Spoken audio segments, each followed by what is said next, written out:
Hi everyone, this is Hugh from the App Black Belt team. So as you know, recently OpenAI released a very awesome Agent SDK. I think the Agent SDK actually showcased a number of new toolings against the Responses API.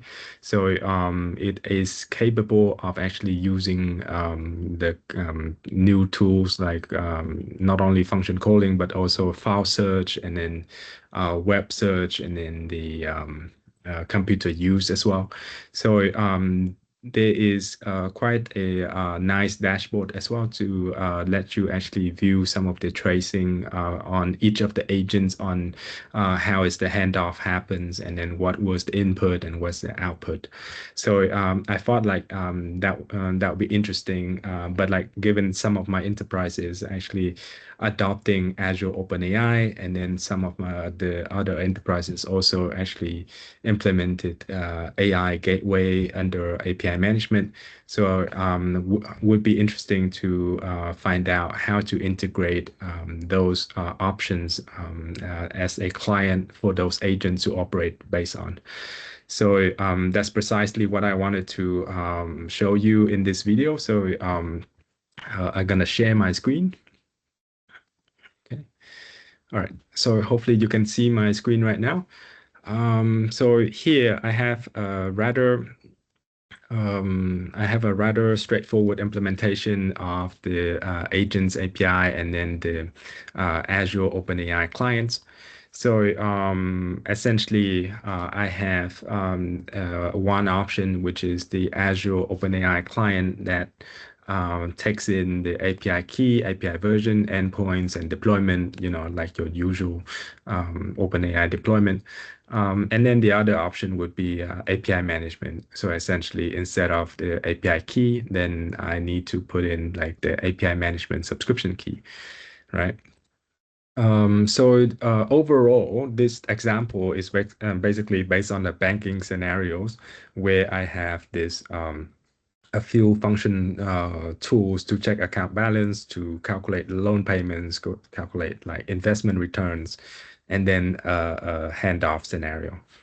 So I have a general agent. This is only a single agent, so just to test the agent framework. And then I have the loan specialist agent. I have a investment specialist agent. Basically using the same OpenAI client and GPT-4o. You can also see there is a customer agent, which is a front desk that actually will receive the customer. But when the customer asks about loan, then it will hand it off to the loan specialist.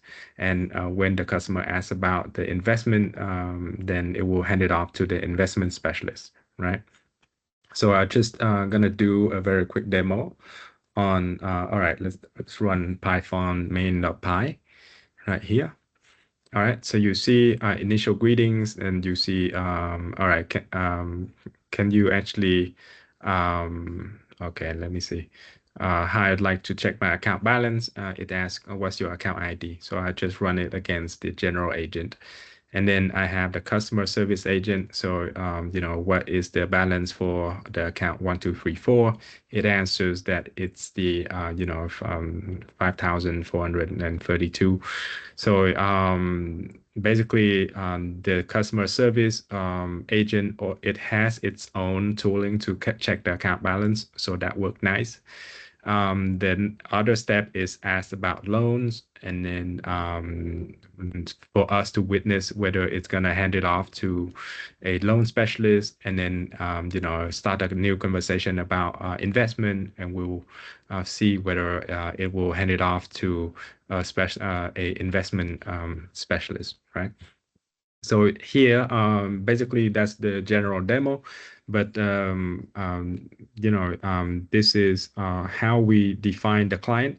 So one of the caveat where I had to, make this work is actually there is because the Agent SDK is only released super recent, like 18 hours ago. So it's still rough around the edges in terms of like the input tokens. Instead of looking at the input, so the usage object input tokens, then you need to change this into prompt token and completion tokens because the new API is now changed to that format. So essentially, if you already pip installed OpenAI Agent SDK, then you just need to find out like, where is your run.py and you find the input tokens equal to, this usage. And then you just change the prompt token and completion tokens, replace that with the original input token and output token, so that it can find the right properties on the usage object.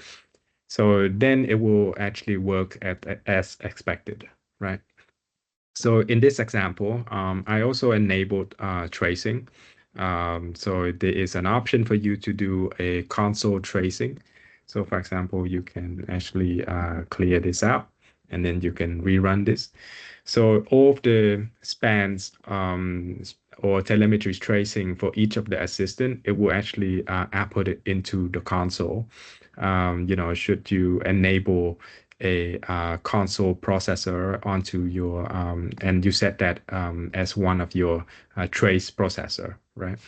So the default trace processor, if you were to kind of set up your OpenAI key, then it will send these export spans onto the OpenAI server. I mean the OpenAI server that sits on platform.openai.com. But if you were to reverse engineer this a bit, then you see kind of the endpoints that it sends to. So it will send to the api.openai.com v1 traces ingest, right? So hopefully this will also be available on Azure in a near future. But as you can see, you can replace it with your own backend and you can receive these spans and then have a dashboard over there as well.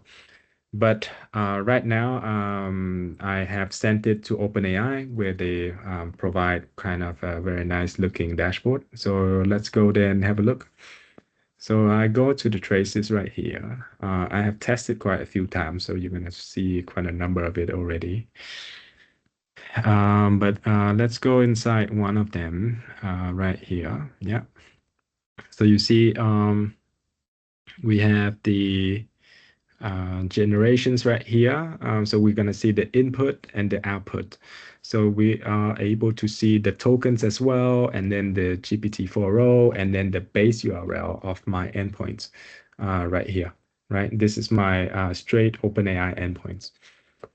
And then you can actually see, okay, this is first questions to the banking assistant. That's a one time. Second time, I just asked, something about the check my balance. And then it replies with a tool score.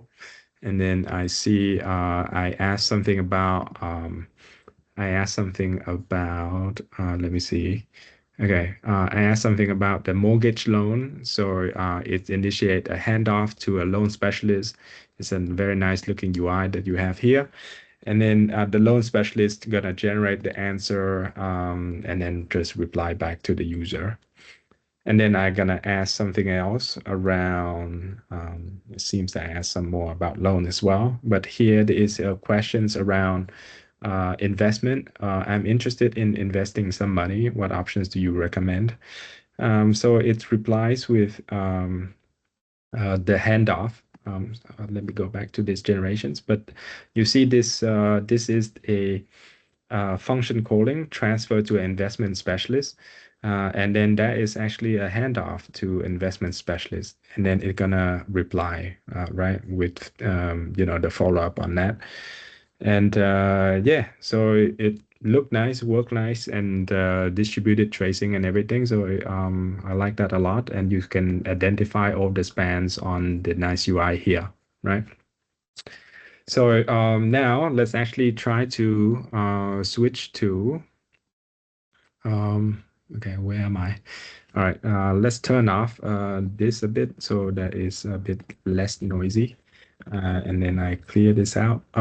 So I want to change this to APIM, right? And then you see that it's mainly the subscription key. So let's actually test this out. Okay, main.py.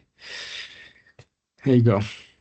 Okay, initial you know, yeah, initial greetings and everything. So yeah, you see it still works the same way, going through all the 6 steps. Just wait a bit for it to finish. Yeah. So AI Gateway work the same way. And then let's go to traces, refresh it.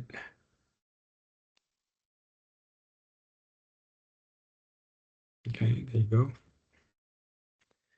Okay, AI Gateway work the same way, and then you see is calling against my APIM. So ideally, you can actually have multiple clients, and each of them are each of the agent could actually connect to a separate models or even a separate clients. That's up to you, right?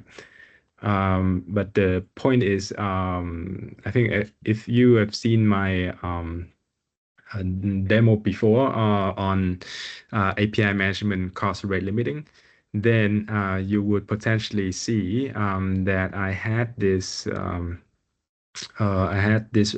block around I'm gonna calculate based on the input token and the output token, the actual US dollar amount for each of the requests. So basically, and then if you were to trace this against your agents, and then you would find out like, okay, how much each agent actually use, and then you can actually impose a dollar amount quota against each of the agent as well if you need to kind of impose a rate limit. Otherwise, then you can just trace it to see what's the real cost for each of your agents. I think that would be quite a nice telemetry to look at. Yeah. So yeah, as you can see, all of the flow work the same way, and then we are just asking, investment specialists, and then you are handling some of these telemetries for the input and outputs. So it kind of work the same way. Okay, so my code repo is actually published right now on this endpoint. So it's my Hue and then Hue Moscow, Azure OpenAI agents, and then you can actually see some of the banking assistant, loan specialist, investment, and then the way to actually set up the clients with the direct OpenAI connections or the API management connections. That's up to you to actually set up. All right. Yeah, apart from that, then I think one of the interesting thing that we announced. So in my video, we actually use a chat completions API. But we also announced this morning in my Asia time zone that we are supporting the responses API under our Microsoft block right here. So it will come quite soon to AI Foundry. So one of the key things that you could look at is the difference that is gonna add a file search, computer use, code interpreter, as well as other interesting features or tool use going to responses API. So both of these options are still available for the open still available for the Agent SDK to use. So if you were to look into the code, I actually use something that is called OpenAI chat completion model against the agent is right here. You can actually replace it with the OpenAI responses model, and that will actually use the responses API. So that's the only thing that you need to switch back and forth. You can use either one. But yeah, There are also interesting things that we see in the agents for in the agent SDK. So as you know, like we have agentic patterns in AutoGen, in semantic kernel, and now we have it in the Foundry SDK as well. And I think this also implement quite a number of interesting pattern. Like we have handoff that you are already seen. But there is also a pattern where we use agent as a tool. So instead of handing off the whole flow or conversation history, then you can actually have one agent just calling another agent one time, returns the answer, and let the original agent actually respond it back to the user, right? That's the tools part. And then we have the LLM as a judge as well, where it giving you some capability to one model, one agent gonna generate the content, and then the other agent gonna feedback or evaluate that content. And then we have parallelizations. So basically, it's running multiple agents concurrently. So it's a very common patterns and work very well in the microservice pattern. So and then we also have like guardrails, but input guardrails and then the output guardrails as well. So yeah, some of these are interesting patterns, and you already see on how do we integrate, using the Azure OpenAI or the Azure API management. So yeah, I'll see you in the next video where we explore a bit more in depth on this different patterns and how to make it more efficient. Okay, thank you so much for your time. Bye bye.